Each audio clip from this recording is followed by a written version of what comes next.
सफेद चादर से ढके पहाड़, आसमान से रुई के फाहे की तरह गिरती बर्फ, ये नजारे किसे अच्छे नहीं लगते।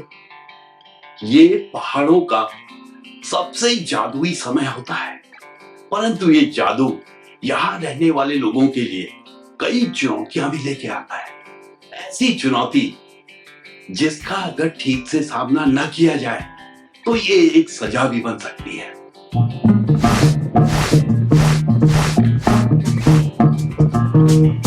नमस्कार, मैं पीयूष रौतेला, आपका अपना आपदा जोखिम प्रबंधन परामर्शदाता, और आज अपनी सीजनल प्रिपरेशन के अंतर्गत हम जानेंगे हिमपात या बर्फबारी के बारे में। बर्फबारी अपने साथ 3 चुनौतियां लेके आती है। सबसे पहले आइसोलेशन।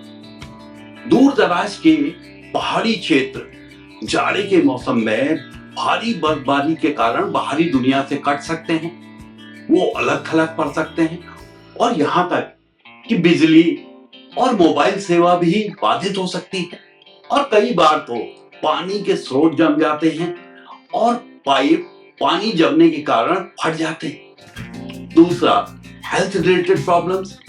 सर्दी, जुकाम, बुखार, ये तो सामान्य चीजें हैं। यहाँ ज्यादा ठंड में हाइपोथर्मिया या फिर शरीर का ठंडा पड़ना, अंगों का गलना जिसे फ्रॉस्टबाइट कहते हैं, और सबसे खतरनाक कार्बन मोनोऑक्साइड पॉइजनिंग। बंद कमरे में अंगीठी के कारण कार्बन मोनोऑक्साइड पॉइजनिंग हो सकती है, और इस गैस की गंध या फिर किसी तरह का रंग भी नहीं होता है ताकि आपको पता लग पाए।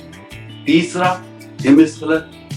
जाड़ों में भारी बर्फ पड़ने के बाद पहाड़ी ढाल के आसपास हिमस्खलन का खतरा हो सकता है। तो आज अपनी सीजनल प्रिपेयर्डनेस सीरीज के अंतर्गत अब बात करेंगे कि कैसे हिमालयी क्षेत्र में रहने वाले लोग भारी बर्फबारी के दौरान अपना स्वयं का, अपने परिवार का, अपने जानवरों का ख्याल रख सकते हैं, उन्हें सुरक्षित रख सकते हैं। अपने घर को एक किला बनाइए।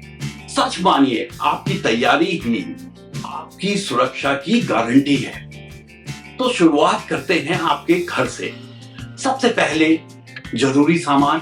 आपके घर में 2-3 हफ्ते के लिए खाने पीने का सामान होना चाहिए। दाल, चावल, आटा, मसाले, नमक, ये सब पर्याप्त मात्रा में स्टॉक किए जाने चाहिए। इनका भंडारण किया जाना चाहिए। और साथ ही आपकी जरूरी दवाइयां, फर्स्ट एड बॉक्स, ये सब होना चाहिए। आपके पास बैटरी, मोमबत्ती, माचिस, बैटरी से चलने वाला रेडियो, ताकि आपको बाहर की खबरें मिलती रहे, मौसम का हाल मिलता रहे, ये सब भी होना चाहिए। दूसरा, घर को गर्म रखने का इंतजाम। जलाने के लिए आपके पास पर्याप्त मात्रा में लकड़ी और कोयला होना चाहिए।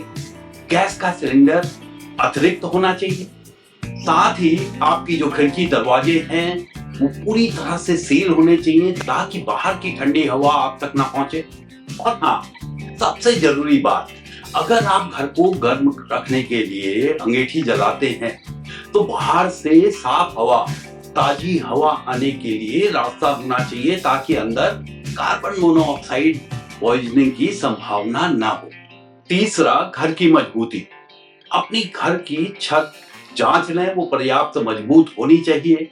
उसमें बर्फ का भार उठा लेने की क्षमता होनी चाहिए। अगर ज्यादा बर्फबारी होती है तो छत से बर्फ को आपको हटाना जरूरी है। घर के आसपास में अगर पेड़ हैं तो ध्यान दें, उसकी टहनियां बर्फ के बोझ से नीचे गिर सकती हैं, आपके घर को क्षति पहुंच सकती है। तो अपनी तैयारियों के अंतर्गत इन सूखी टहनियों को समय रहते कटवाएं।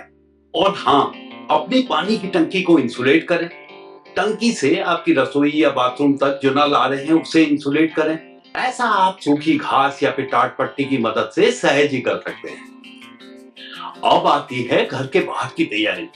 सबसे पहले अपने वाहन में एक इमरजेंसी सर्वाइवल किट रखें, जिसमें कुछ गर्म कपड़े, कंबल, पानी, खाने पीने का सामान, स्नो चेन, फावड़ा, बेलचा, ये सब होने चाहिए। साथ ही अपने वाहन में एंटी फ्रीज डलवाएं और उसके टैंक को हमेशा फुल रखें। दूसरा, आपके मवेशी।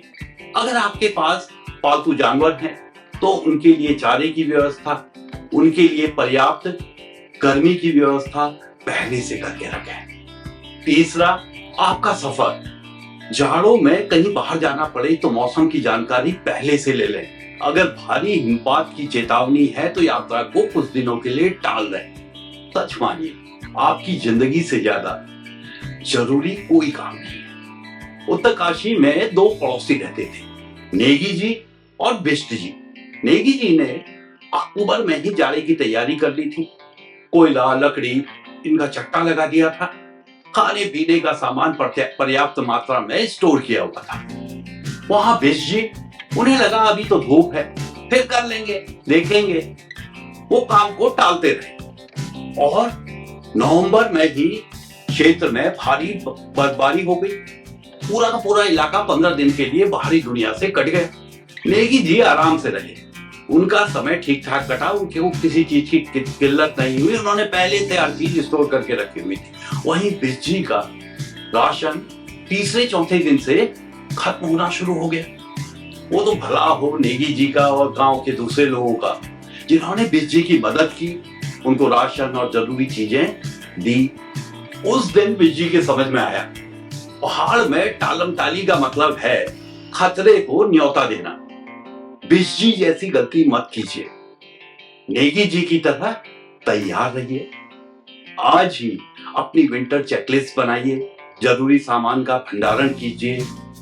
और हाँ, इस वीडियो को अपने दोस्तों और रिश्तेदारों के साथ शेयर कीजिए, विशेष रूप से उन लोगों के साथ जो पहाड़ों में रहते हैं। और हाँ, अगर आपके पास ठंड का सामना करने का कोई फॉर्मूला, कोई जुगाड़, कोई परंपरागत ज्ञान हो तो हमारे साथ शेयर जरूर करें, ताकि दूसरों को इसका फायदा हो सके।